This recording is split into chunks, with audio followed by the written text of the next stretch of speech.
So we come now to something which isn't exactly a news story, but rather is is something that happened this month that was brought to our attention jointly. A colleague of ours messaged us and asked what we thought of an image that they'd come across on Facebook. This is an image from a Facebook group called Hunting, based seemingly in the US, and it depicts a bison that has, if the photo is to be believed, been hunted and killed by four people who are posing with the creature using pseudo Stone Age techniques. And I say that in so much as pseudo Paleolithic is probably more accurate, but I don't think these tools were particularly archaeologically accurate. But they are dressed in furs. One's got some face paint on of some description, and there's some talk about having used an atlatl and essentially basically a long arrow to bring the beast down. And initially I was just surprised by this image, but it started quite a conversation in a couple of different Facebook groups about the question that whether or not this could ever be a legitimate archaeological experiment. And I mean, where do you stand on this? Where do you stand on this idea? Well, to be honest, when I first saw this, I was deeply depressed. I mean, in terms of validity, this might as well have been done by Fred Flintstone and Barney Rubble. What we see in the picture is a trophy hunt. The iconography, the dead animal in front with the victors behind, showing off their kill. Now, yes, people in the past might well have celebrated a kill, but these guys can go back presumably to their nice warm hunting lodge or their home. This has been done for their fun. Yeah. There's no suggestion that, apart from using approximate facsimiles of Stone Age weapons, that there's been any attempt to put this into any kind of cultural or scientific context.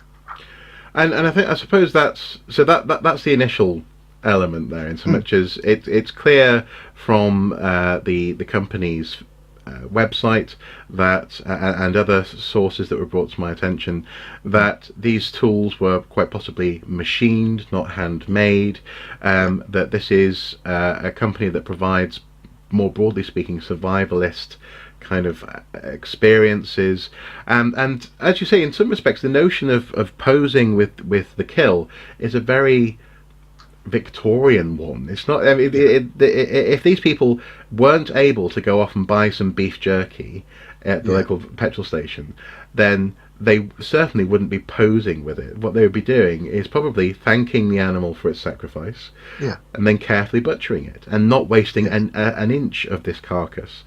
As it stands, it's a very depressing picture, as you say. And I think it's worth saying as well that in many countries, even countries where hunting is legal, hunting with weapons like that, which are intrinsically less efficient than a high-power rifle, for example, for an animal that size, that would be illegal. Well, again, according to people who looked into this, that there is a suspicion that actually these weapons didn't actually properly kill the beast, that the atlatl possibly was caught on the shoulder bone of the animal, and that these hunters were not up to the task. And in that sense, it does raise questions about how does one possibly license a homemade, self-made weapon? How does one prove that one is sufficiently skilled in order to be able to go and hunt one of these animals? And also, this seemingly, or is likely to have been, a farm animal, an animal that's used to seeing people in the context of being fed, potentially, not in the context of being hunted. There's an awful lot of stuff that invalidates this as an archaeological experiment. That's for sure. I don't think, to be honest, I think the evidence is that it's a commercial company offering a hunting experience. There's nothing that validates this over and above that. That's all they're trying to do. And depending on where you stand on hunting, you will find it more or less distasteful. Personally, I think I find it thoroughly objectionable. But that's because on animal welfare and animal cruelty grounds before anything else. But what's interesting though is that archaeologists do conduct experiments to try and see how stone tools would and could have performed. And actually, as preparation for this segment, we came across an experiment that was done where scientists, according to the article, know our archaic cousins stabbed prey at close range, but past experiments suggested Neanderthal-style spears, about 2 meters long, probably weighing a little bit less than a kilogram, were too heavy to throw. In the new study, researchers recruited the next best thing to an experienced Neanderthal spear hunter. They got trained javelin throwers, so again, training, someone who's competent with the device, who hurled replicas of a 300,000-year-old Neanderthal spear at hay bales from various distances. This was not an easy task, and athletes only hit the target 25% of the time when it was 10 meters away, but they achieved the same accuracy at 15 meters and even managed to hit the target 17% of the time at a distance of 20 meters. So this is also producing data, no animals are having to be killed, and they're using accurate tools. That is how experimental archaeology is done. Precisely. Yeah. Precisely. And, we know from modern indigenous peoples who hunt, that's an acceptable part of people's way, day-to-day way of life. Hunters in that kind of environment, that kind of hunter-gatherer society, are trained from the time they can walk. How to hunt, how to bring down an animal, and how to deal with it afterwards. It's not a leisure activity, it's part of their day-to-day existence. No. And also as well, which animals to bring down. Absolutely. There are often very strong taboos in such cultures about how and how you choose the creature that you're going to hunt. Just one more thing that comes to mind. Do you... Is it better or worse to think, or to try and understand whether or not this was technically legal, if that's what I mean? If this was a landowner issue, do you think that this is? Or do you think, I suppose we don't necessarily want to stray into the realm of is it technically legal? I suppose, do we? No, we don't know. I mean, there may be local laws, bylaws, whatever, that make that more or less legal. They may be. We have to assume that what they did in that particular jurisdiction was completely legal.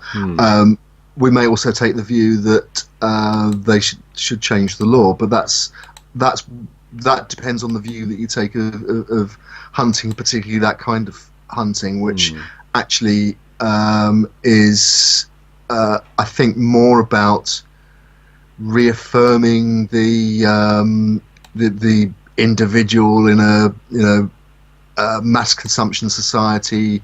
There's if we're talking about the States, there is that tradition of the frontier that people are more and more distanced from, and therefore going back to a simpler, cleaner, more